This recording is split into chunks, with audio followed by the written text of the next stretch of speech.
Bonsoir, très heureux de vous retrouver pour débuter ensemble cette nouvelle semaine d'information. Voici les titres de ce lundi 5 décembre.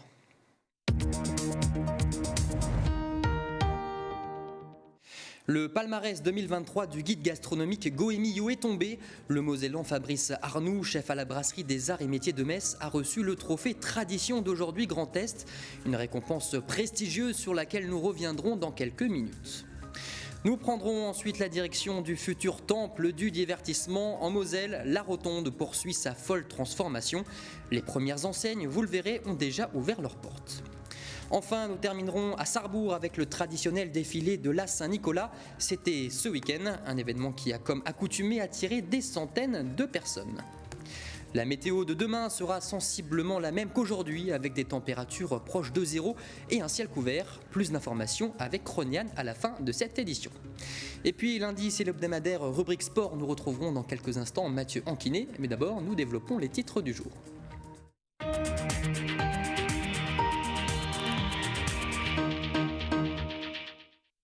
Après la première ministre en début de semaine dernière, c'est au tour du ministre de la Santé, François Braun, de lancer un appel solennel à la vaccination.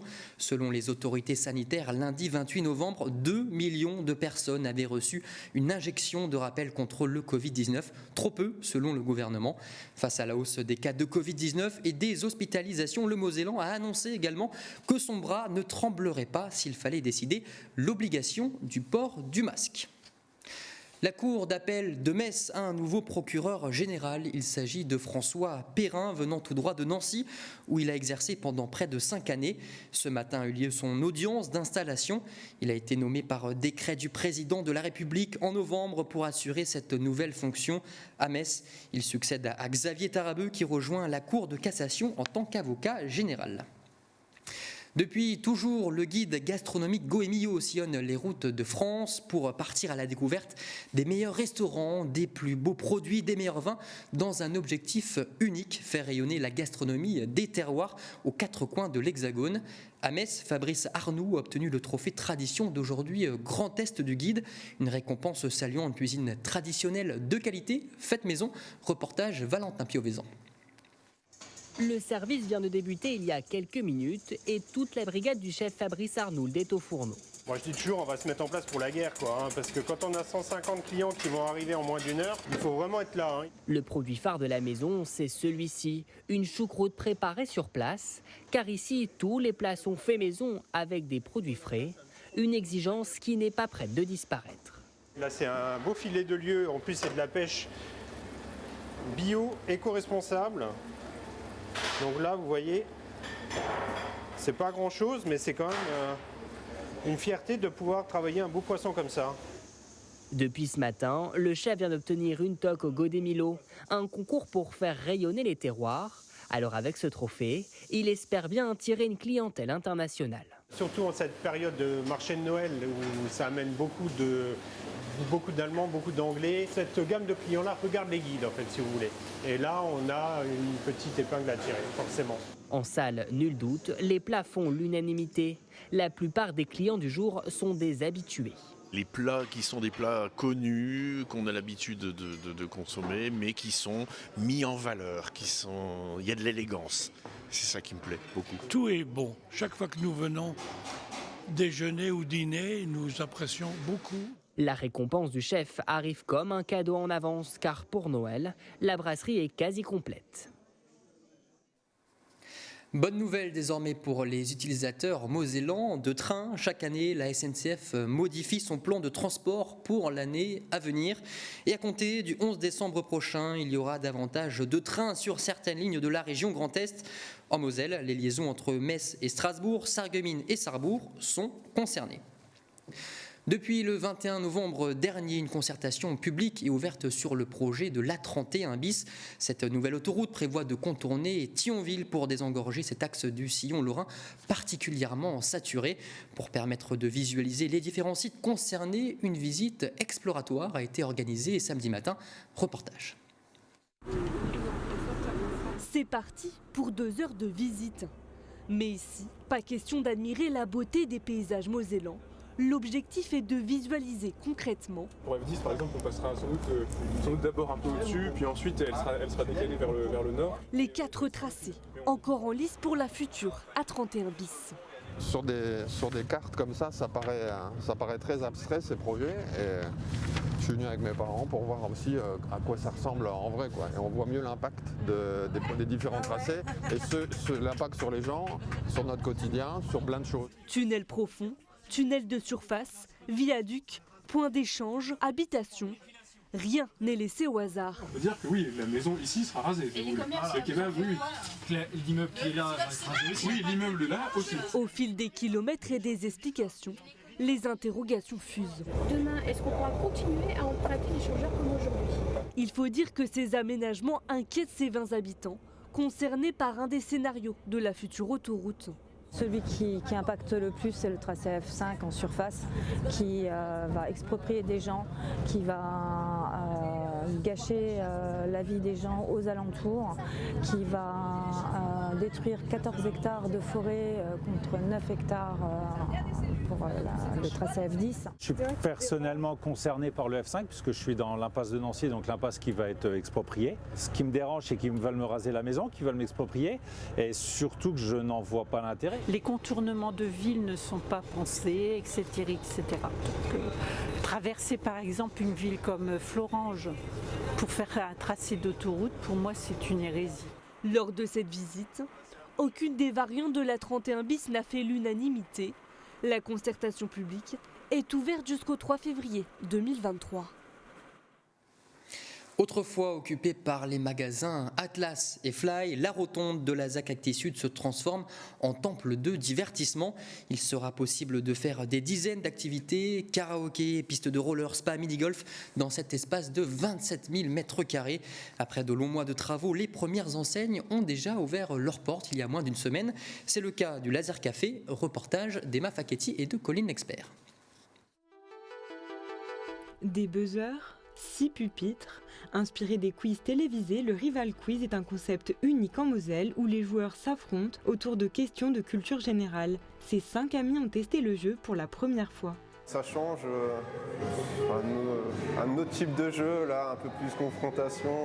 Et après, question très généraliste. Bon, du coup, moi, je me suis pas trop bien débrouillé, mais mes potes sont bien amusés. En plus de cette exclusivité, la structure compte un jeu de fléchettes connectées, un laser game avec 3 labyrinthes et un espace bar. Du divertissement à foison qui promet d'attirer tout type de public. Après une partie de laser, les adultes veulent plus souvent consommer dans un bar où on peut se poser tranquillement et avoir des divertissements différents que du simple laser. Donc nous on répond à cette demande avec notre quiz, nos fléchettes, on a aussi des jeux de cartes. Ce Laser Café est l'une des rares enseignes à être déjà accessible au public. Mais d'ici le mois de janvier, les amateurs de jeux pourront s'amuser et tester 5 nouvelles activités. Il y a évidemment Poison Island, donc qui est inspiré de Fort Boyard.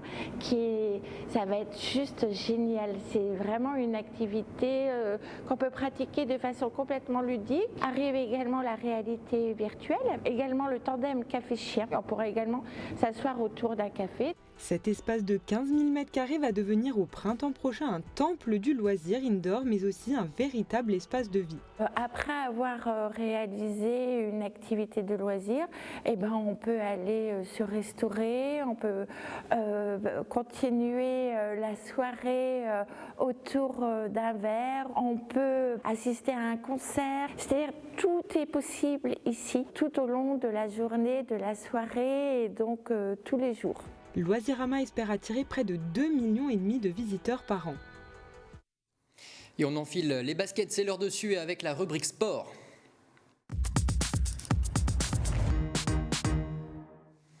Bonsoir Mathieu Anquinet. Bonsoir Jean. On débute cette rubrique avec une page judiciaire. Le tennisman handisport Nicolas Pfeiffer a été condamné à 6 mois de prison avec sursis. Effectivement, on peut être un grand champion paralympique. La justice n'en est pas plus clémente.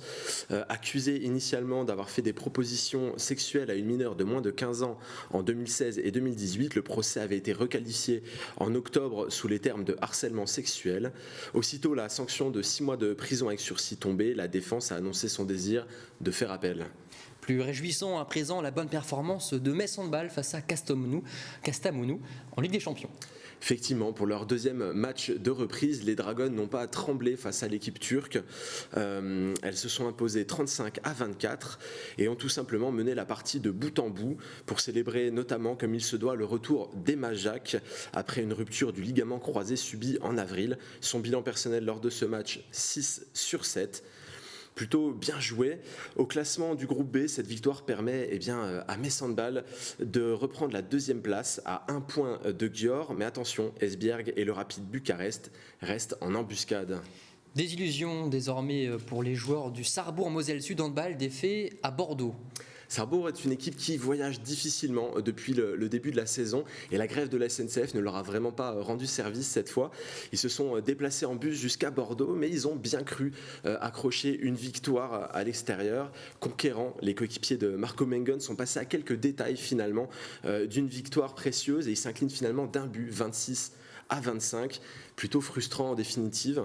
Cette 6e défaite de la saison en 12 matchs laisse Sarrebourg accroché à la 8e place du classement et le déplacement à Strasbourg le week-end prochain, lanterne rouge comme vous pouvez le voir, pourrait donner un petit peu d'air aux hommes d'Arnaud Calbry, mais attention au piège. De son côté, Thionville-Moselle Handball caracole en tête de National 2. Et oui, large vainqueur de Semur ce week-end, 42-32. Les handballeurs thionvillois ont une nouvelle fois montré leur domination sur la poule 4. Avec 28 points, les coéquipiers invaincus de Carmel Vidal et Lilian Gay semblent déjà hors d'atteinte et seule l'équipe de Plopsheim, à 3 points, semble tenir la comparaison sur cette phase allée. Face au volley à présent, Mathieu, le TFOC n'a pas pu résister face à Le Canet. Et oui, malgré une belle série de 4 victoires, on savait que ce déplacement allait être périlleux pour les joueuses tervillo-florangeoises. Les championnes de France du voléro Le Canet n'ont pas laissé la moindre chance à Mariam Sidibé et ses coéquipières samedi. Effacées 3-7-0 malgré des deuxième et troisième manches plutôt accrochées, les Bleus glissent au classement de Ligue AF. Délogées de leur deuxième place qu'elles étaient si heureuses d'occuper et doublées par Le Canet, Paris-Saint-Cloud et Cannes, les Bleus chercheront à rebondir lors de la réception de Saint-Raphaël samedi prochain. On parle un peu football maintenant, Mathieu. Il n'y a pas que l'équipe de France qui se démène. La Régionale 1 continue d'être disputée. Oui, on va le voir tout de suite avec les résultats du week-end. Thionville-Lusitanos continue de dominer et est venu à bout du bassin piénois 3-0. La PM Metz a conquis sa première victoire à domicile face à l'US Vendeuvre dans un match accroché. Et enfin, les faïenciers de Sarreguemines ont montré un très beau visage face à Répertsviller avec à la clé une victoire 4-0 grâce à des réalisations de Boutargui, Sahin et Baye. Au classement, la course au podium est toujours aussi dense avec 5 équipes qui peuvent se disputer la 3e place derrière Thionville-Lusitanos. Du côté du FC Metz, c'est la douche froide pour les féminines à Nantes. Les choses semblaient plutôt faciles sur le papier en déplacement chez la Lanterne Rouge, mais les joueuses de Jessica Silva se sont un petit peu pris les pieds dans le tapis. Candidates au haut de tableau, elles ont commis une erreur que d'autres protagonistes de D2F n'ont pas commise. Lens s'est imposé contre la Roche-sur-Yon et le LOSC a réussi son voyage du côté d'ici. En définitive, seul Strasbourg a manqué le coche face à Paris avec un match nul. Au classement, le FC Metz s'accroche désormais à la 2e place, à 1 point du LOSC et au contact de Lens. Prochain rendez-vous en Coupe de France avant une reprise, on l'espère, victorieuse en D2F en mois de janvier. Et pour terminer cette page football, Mathieu, Villerutil, c'est enfin où il recevra Annecy en Coupe de France. Et oui, c'était une inconnue pour ce match de Coupe de France, qualifié pour les 32e de finale. Le pensionnaire de Régional 1 ne savait pas encore où il allait recevoir l'équipe de Ligue 2. La solution vient d'être trouvée puisque le match se jouera sur le terrain du CSO Amnéville. Et enfin, on termine cette rubrique sport avec du basket. Les Canonniers ont gagné leur match face à Holzheim ce week-end, club alsacien. Effectivement, après une défaite face au bon dernier de Furdenheim, les Canonniers avaient vraiment envie de montrer un autre visage face au Vogesia Holzheim, qui est lui aussi un candidat au haut de tableau. Malgré les retours de Pape Mbaye, de Baptiste Guérandel et en l'absence de Loïc Akono pour une blessure musculaire, les Grenats ont bataillé jusqu'à la dernière minute pour arracher une victoire 78-74. On va tout de suite observer les conséquences au classement, puisque les canonniers restent dans la course aux premières places aux côtés de Tremblay, Récy et Holzheim justement, à 1 point du Vosbles et de Lons-le-Saunier. Malheur aux vaincus lors du déplacement à Récy-Saint-Martin le week-end prochain. Et Mathieu, cette victoire intervient alors qu'Anthony Tomba, le coach des Mas canonniers, écope d'une suspension.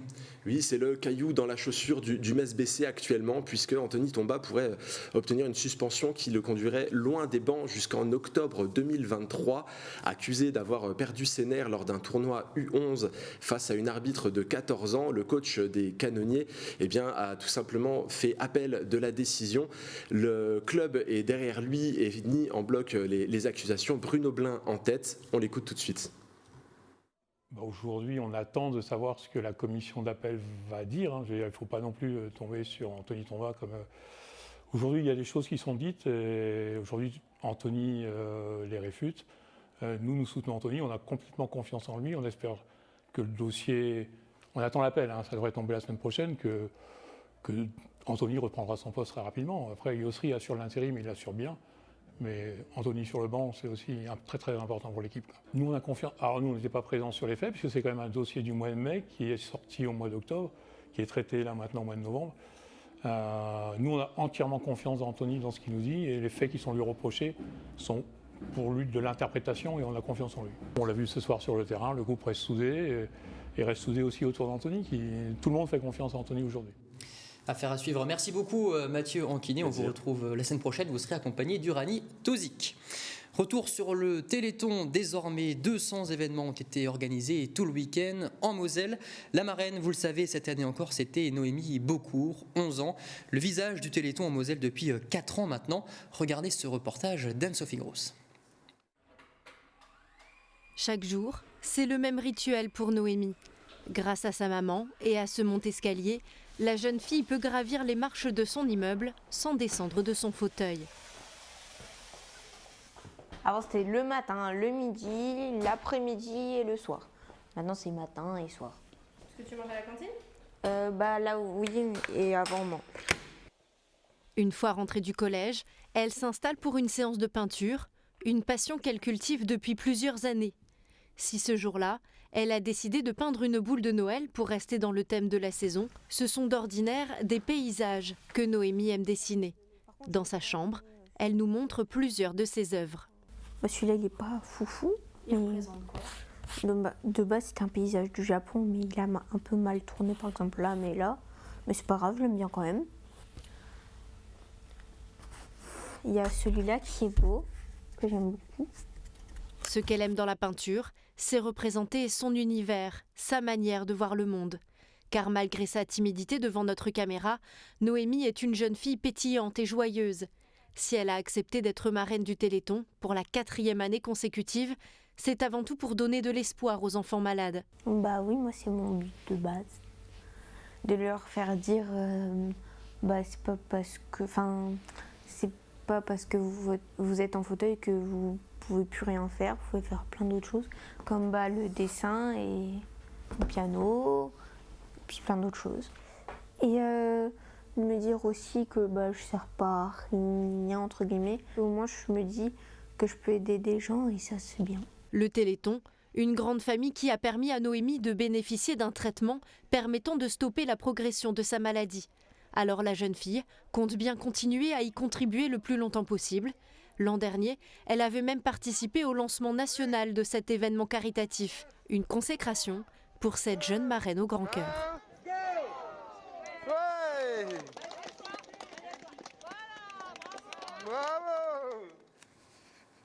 Et la Moselle s'est mobilisée plus que jamais cette année. Notre département a été un des plus généreux en faveur de la recherche contre les maladies génétiques rares. Et au niveau national, il y a eu 78 millions d'euros de promesses de dons, soit une augmentation de 12 millions par rapport à 2021. Le sentier des lanternes à Metz, lui aussi, est bien parti pour battre des records. Ce week-end, la barre des 30 000 visiteurs a été franchie. C'est le double, tout simplement, par rapport à l'an passé, après le même nombre de jours d'ouverture. Un succès retentissant, donc, pour le moment. Et pour rappel, l'année dernière, plus de 137 000 personnes avaient été comptabilisées en tout. À moins de 3 semaines des fêtes, la magie de Noël s'empare de Sarrebourg. Et cette année, la commune a fait les choses en grand. Sentier de boules géantes, chants de Noël, mapping et spectacles. Des événements festifs qui ont attiré des centaines de visiteurs ce dimanche à l'occasion du traditionnel défilé de la Saint-Nicolas. Reportage Emma Facchetti. La pluie n'a pas découragé ces centaines d'habitants à admirer cette 25e parade de la Saint-Nicolas, une tradition familiale et conviviale. J'y allais quand j'étais petite avec mes parents et là j'y suis allée avec mes amis. C'est pour le petit, c'est pour qu'il regarde, il aime bien voir les chevaux, le Père Noël, voilà. Parmi les 13 chars à déambuler dans le centre-ville, certains sont particulièrement appréciés des enfants sages. Où il y a le Père Noël et le Saint-Nicolas. Et pour que la magie de Noël dure plus longtemps, un sentier des boules géantes a fait son apparition sur la place du marché. Tout va s'arranger. Notre petit gnome a raison. Sur le parcours, des gnomes, véritables mascottes de Noël, veillent sur 5 bulles. À l'intérieur, ces ours et lutins prennent vie à la tombée de la nuit. Dans chaque boule, il y a des automates, une histoire, un conte qui est raconté. Toutes les heures, un spectacle musical enchante l'une de ces boules de Noël pendant 20 minutes. Un univers féerique qui conquit ses premiers visiteurs. Je trouve que c'est sympa et amusant pour les enfants et que oui, c'est quelque chose d'intéressant et qu'ils peuvent faire au moins eux-mêmes tout seuls faire le tour. Je trouve ça pas mal, c'est super beau en tout cas. C'est vraiment super le sentier, c'est la première fois qu'on le voit et c'est vraiment génial pour les petits. Surtout le spectacle et l'animation, c'est vraiment très bien. Ça crée une bonne ambiance au centre-ville, on reviendra, c'est à découvrir. Le sentier des boules géantes de Noël, le spectacle des lutins et le mapping sur l'église de Sarrebourg sont à découvrir tous les soirs de 17h à 21h jusqu'au 23 décembre. L'image du jour, avant de nous quitter, Metz devient la première ville de France à obtenir le label platine de ville amie des aînés. C'est le plus haut niveau possible, tout simplement. Une récompense reçue lors d'une cérémonie qui s'est déroulée à Paris le 30 novembre dernier. Elle salue les multiples actions menées en matière de politique senior. Un label qui est attribué pour les 6 prochaines années avant d'être réévalué. Et c'est la fin de Moselle Info. Merci à tous de nous avoir suivis. Tout de suite, place à la météo avec René Anne, suivi du Graouli Mag. Très bonne soirée sur Moselle TV.